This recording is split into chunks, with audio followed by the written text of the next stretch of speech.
What's up, ladies and gentlemen? It's your boy GM. How's it going? We've noticed throughout 2019 and even some years before that, many big names in Hollywood has been throwing arrows at the MCU, the Marvel Cinematic Universe. Today, Terry Gilliam, who is a very known director in Hollywood, has taken shots at Black Panther. For those who don't know Terry Gilliam, he directed Brazil, 12 Monkeys, Fear and Loathing in Las Vegas. Also, the man who killed Don Quixote. The guy, he's a talented and brilliant director. So I'm making this video because I read an article saying how he loathed and hated Black Panther. So this video is not meant to throw shade at him or to insult him. I'm just gonna analyze what he said, and I'm gonna say my own point of view about this to bring forth a conversation. So guys, if you want to talk about it in the comment section, you're welcome to. But again, I am not bashing the guy. So let's go on. Let's read. I'm gonna read the article, and let's get into this and see what he said exactly about Black Panther and why he hated it. Terry Gilliam has torn into Black Panther, slating its message of positivity and questioning whether the filmmaker even went to Africa. The director and former Monty Python member took the Marvel movie to task in an interview with IndieWire, saying that watching it made my blood boil. It gives young black kids the idea that this is something to believe in. Bullshit. It's utter bullshit. I think the people who made it have never been to Africa. Okay, the part about giving young black kids the idea that this is something to believe in, I disagree with that. I think that superheroes, ever since they were created, from Superman to the gallery of superheroes that we have today, superheroes have always inspired people to fight for justice, to be good, to be great, to believe in themselves. This is known fact. It has been like that since superheroes were created. Take Spider-Man for example. His iconic quote that he got from his uncle Ben Parker was, "With great powers come great responsibilities." And this is one of the most inspiring superhero quote of all time, from my point of view. And of course, it inspires, it motivates you to do what's right. So saying that Black Panther gives young black kids the idea that this is something to believe in, I see this as something positive. I'm not saying that young black kids are gonna start trying to become Black Panthers or something like that, but if they can see this movie, or anybody else, not just young black kids, anybody else, if they can see this movie and be inspired to become better, to strive for more, to achieve their dreams, to go forward in life or whatsoever, anything towards a positive route, I think that's a good thing. So if in his message, if young black kids see Black Panther and they become more motivated to pursue their dreams, their ambitions, their motivations, I see this as an absolute win. So I'm not exactly I agree with what he said on that part.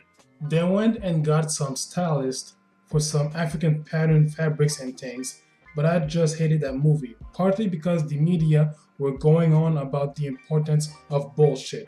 I also don't agree with this part, but I kind of feel like when he said this, it was more insulting than anything else. I'm gonna say that some stylists that he said that they hired wasn't just some stylists. From my point of view, it was Ruth E. Carter.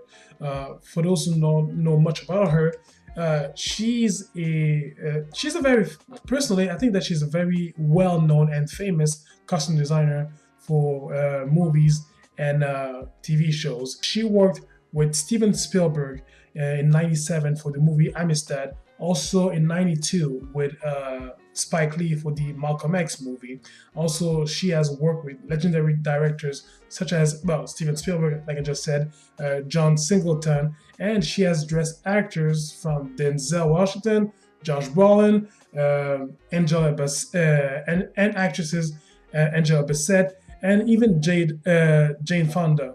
So, and also about Ruth E. Carter, the movies that I mentioned, Malcolm X, Amistad, and Black Panther, she was nominated for an Oscar on those three movies as Best Costume Designer. And of course, on Black Panther, she won the Oscar for Best Costume Designer. Even though it was done in a fictional setting, when I saw Black Panther, I found that it was very refreshing to see those colorful costumes reflecting African culture in a very great, positive, and charismatic image, not as the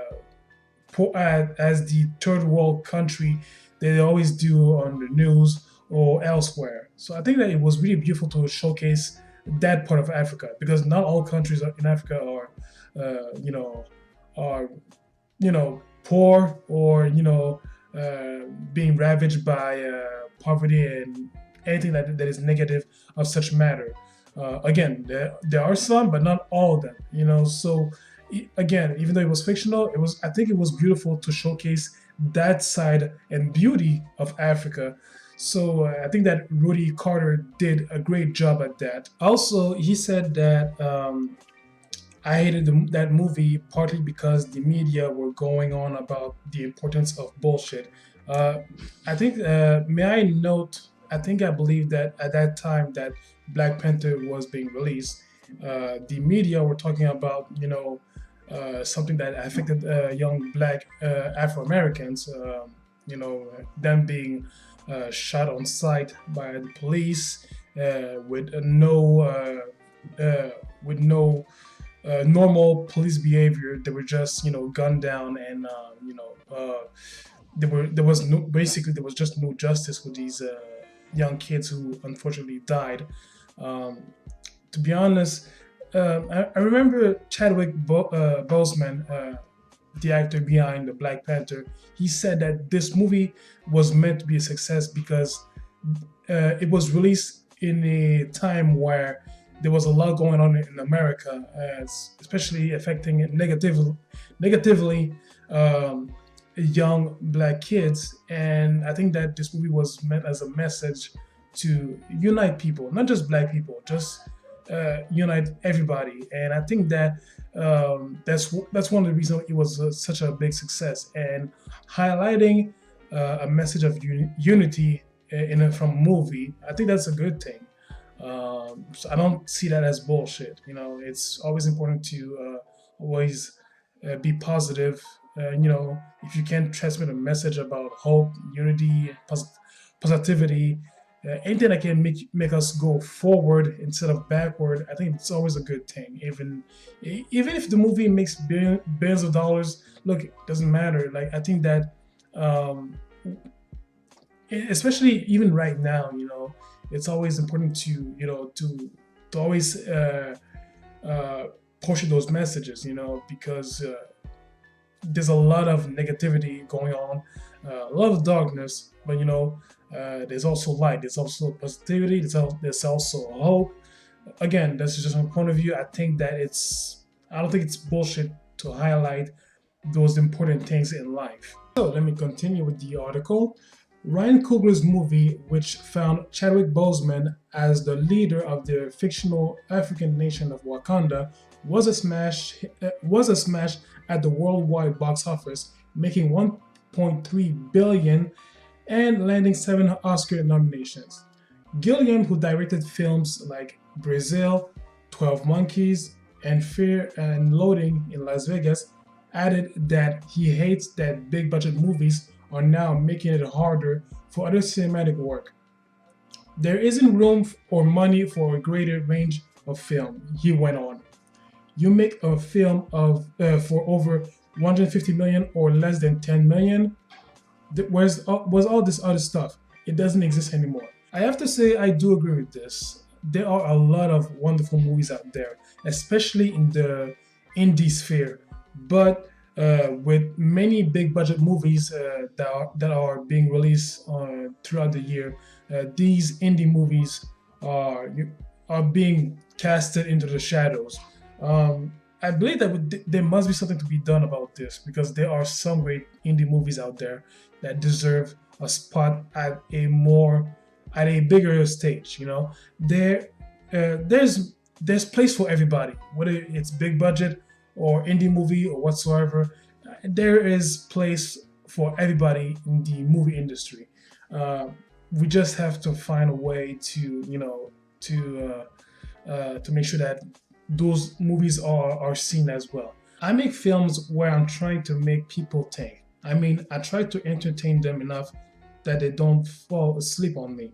And they're there to make you think and look at the world in a different way, hopefully, and consider possibilities. Those movies don't do that. Something that I disagree with, actually, on a personal level, when I see a Marvel movie, let's say, for example, let's start with Iron Man, the first one. Um, I never look at only the special effect or the adventurous thrill of 2 hours. I explore while watching the movie. I always explore the character, his journey, and his goal at the end. And did he learn a lesson out of it?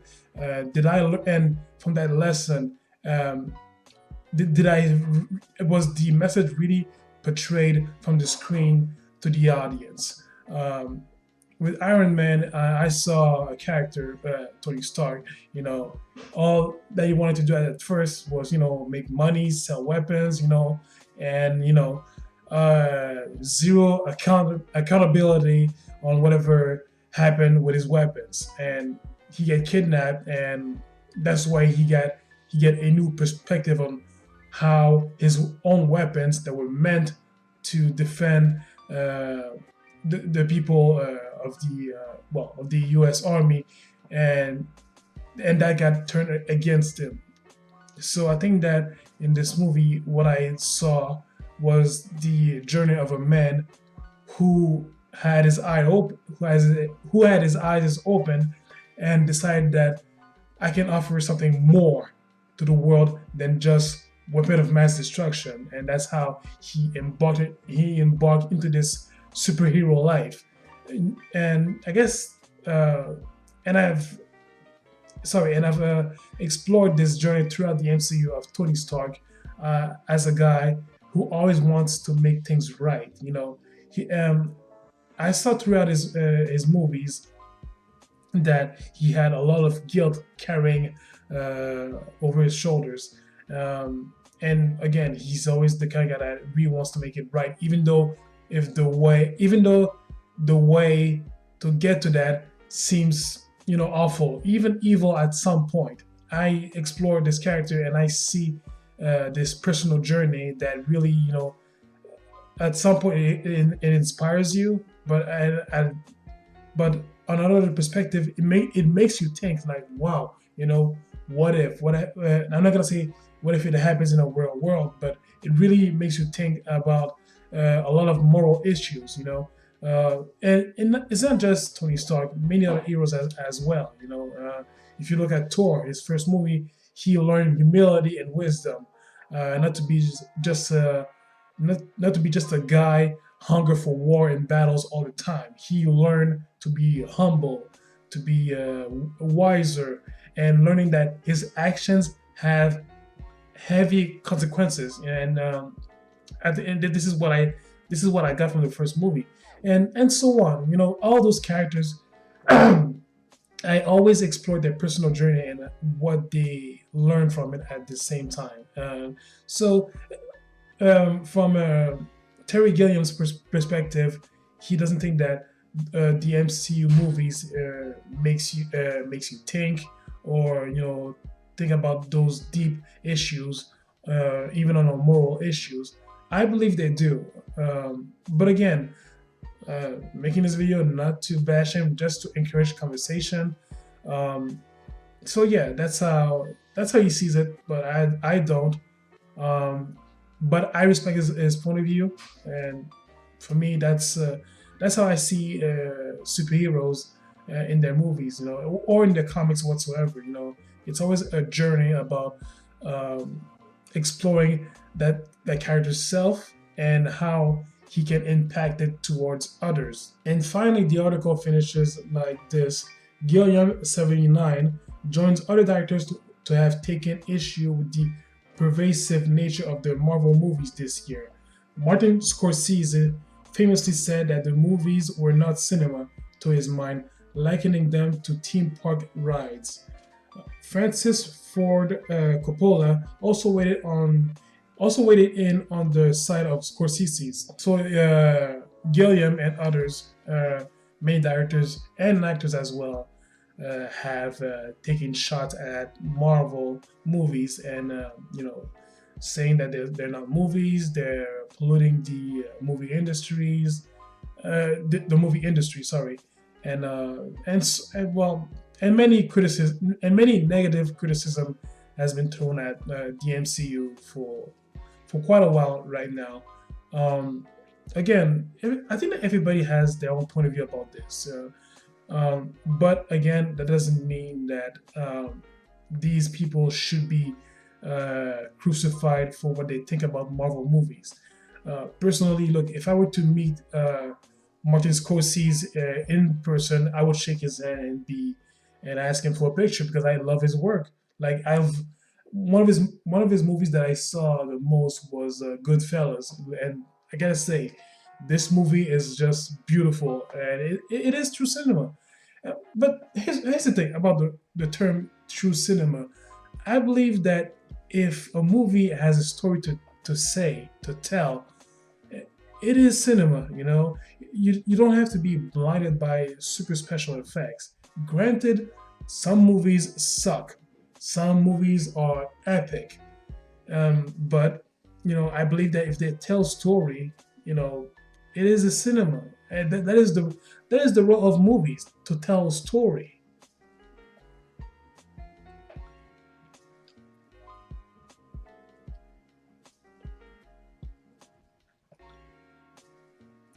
The only thing I just don't understand is we know that the MCU has been very successful throughout the past 11 years.